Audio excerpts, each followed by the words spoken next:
Mark, thanks for joining us. The VFL season has come to an end. Unfortunately, missed out on finals, but a lot of positives to take away. How do you sum up the season? Yeah, disappointing. We'd love to still be going and support the AFL program in that space. Unfortunately, we left our run a little bit too late. But all in all, I feel like we finished the year really strongly. Some really strong performances. Plus, we got a little bit healthier in the AFL, so that always helps. But some really good positives to take out of the year, and some great growth in amongst our young VFL boys and young AFL players, which was great to see. You bookended the year with 3 wins to start, 3 wins to end to close it out. How do you harness that energy to hit the pre-season with that same momentum, and then to take that into next year as well? Yeah, it's not to underestimate what that means for some players. Having confidence in their game, having the capacity to use that as a bit of a sort of platform into the off-season. And so those guys will have confidence in their ability to sort of execute the game and what they thought they were. Early in the year, perhaps they weren't probably performing as well as they would have liked, or they didn't have the continuity they would have liked. So for those guys, the confidence they take out of their last sort of 3 to 4 weeks will be really important, and hopefully provide a really strong sort of platform into the off-season and beyond. Some of the VFL listed boys really stood up this year, particularly Tobin Murray, Marcus Herbert as well. How did you see their seasons play out? Yeah, I thought they had outstanding years. Herbie's been doing it a little bit longer, but I thought he took his game to another level. Capacity to play back and mid. He was super consistent, and just for us, he was exactly what we needed.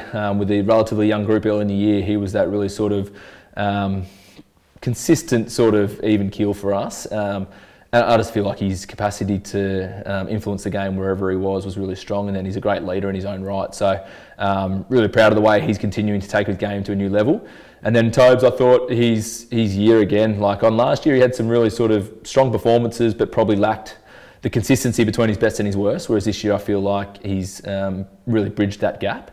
And I think we've seen his capacity to influence games at his best is he's really strong. And so for us, I think now it's finding the sort of smaller details in his game that we can continue to build upon. But he's had an outstanding year, and you forget he's only 20 years of age, and he's played 20 odd games of VFL football, so it's exciting. Were there any other VFL listed players that really stood out to you across the season? Yeah, there were. And these are always the really sort of rewarding elements of the job. So guys like Paddy Kelly, who's a bit of a bolter in our pre-season, missed a bit of it back home on the farm helping out, and then sort of for him to play pretty much every game this year, it was also really rewarding. The boys love playing with him. He's got those attributes that you just step foot on the field and you just know what you're going to get from Paddy. He's unwavering in his commitment to the contest to defend the game. He's got some really nice finesse with the ball. He's got speed. So he's got all the attributes, and he just loves playing footy, and he loved it every week. And so great reward for him, and hopefully now he can sort of build on that in his pre-season and again come back even more confident in his game next year. And then another one, Kai Nan, for me, who I thought has had some injury interruptions, Kai. So for him to get a little bit of continuity, but to play in a different position.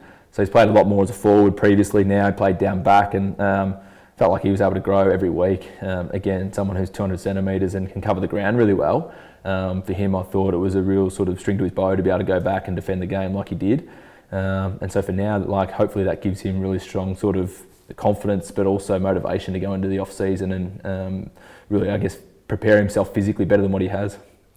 And from the AFL listed boys as well, there's some of those first year players came in and had a real impact straight away. Paddy Rechko looked like he had a great season. Jacob Mollier, can you take us through some of those players and how you saw their seasons develop? Yeah, there's probably a group that had a lot of consistency in what they do, and then a group that had some injury interruptions. So Paddy Rechko, Joe Pike, and Dragon, Jay Polkinghorn, all had really consistent pre-seasons, and so the capacity for those guys to be not missing sessions and be out there every week, and then playing and then reviewing and just going through that cycle. There's no sort of hidden secret that being able to do that will just enable you to keep hopefully getting better and keep building on what you're doing each week. So those guys had outstanding years and really consistent years for first year players. They should be really proud of their efforts. And then the other group of first years all had some injury interruptions, which makes it harder. But in saying that, what's exciting is we saw their best at different times. And so that's probably to be expected when you miss a lot of football. To be able to then just back it up week in, week out can be a challenge. So I think we saw with Jacob, like his game against GWS and then his game against Sydney, we saw some attributes that it's really exciting to see someone his size, the way he moves, the way he influences games ahead of the ball. He's got a real sort of natural IQ for football, which is great to see. Lenny Hoffman's the same. Like, these guys have all got little bits of X factor that you just love seeing.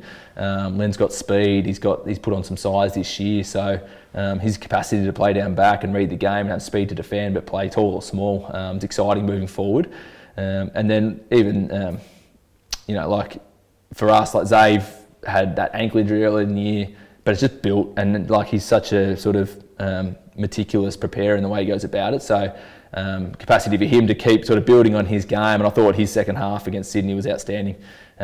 So we've seen sort of different bits and pieces, and then Killian Burke I thought was just, albeit really raw, he's just so powerful, and we saw again what he can do in a contest and sort of the influence he has in that space. So there's all elements in their games that are really exciting, and so the challenge will be for those guys to be just getting as much football as possible in pre-season. We saw some more established players take the next step as well. Guys like Jai Clark, Mitch Nevitt, Teddy as well. Yeah, they played some footy at the top level. Really looked like they took their game to another level in the VFL program. How have you seen their season, and what do they need to do to be ready just in case the call does come September for the AFL side as well? Yeah, look, those guys are fantastic at being able to sort of compartmentalise frustrations if they're not playing AFL, and come back and understand the role they need to play for the team, which will ultimately help their individual performance. Incredibly consistent, but those guys have a really strong connection, and so you see them when they play, like they just have a great sort of nuance of where each other are. They bring each other into the game, they support each other, and they've just been so consistent, almost probably attitudinal and emotionally when they come back, that it just helps them perform each week. Like, they don't miss opportunities. Incredibly consistent. Like, George has had a fantastic year, and so for him, he's just a real mature leader of the group already in his second year. Teddy and Clarkey play on a lot more sort of energy and sort of harness the right sort of level of competitiveness and inspire out in the field with their actions. And then even Mitch Nevitt, like, he's such a cool, calm head in amongst, at times, a bit of chaos at VFL. So they just all complement each other really well. They understand what playing VFL football is about, and they understand how they get the best out of themselves and their teammates. So they're great leaders, great teammates, but their individual performances really stand out. And just finally, now that the season is wrapped up, what does your role look like from here? How do you, we've heard that you've had that impact with the academy as well. How do you go from here, and what's the rest of your season look like? Yeah, I think, like, we look at it from a really exciting point. Like, the guys who are potentially not playing AFL have hopefully a 4 or 5 week window to get after a sort of almost like a bit of a stepping stone into off season. So there's real excitement and purpose in that for those guys, providing a program that generates a lot of energy and spirit to keep driving the AFL guys, and provide that real sort of competitiveness at training, that they're getting what they need to be ready to prepare and play. And then at the same time, they're still preparing those guys that are on the periphery, that if an opportunity comes up, they're ready. So there's still a lot in the program for us to go get after and chase, and it's an exciting part of the year. This is sort of when you want to be playing football, so these guys should all be looking at it as an opportunity to learn and grow, and experience it.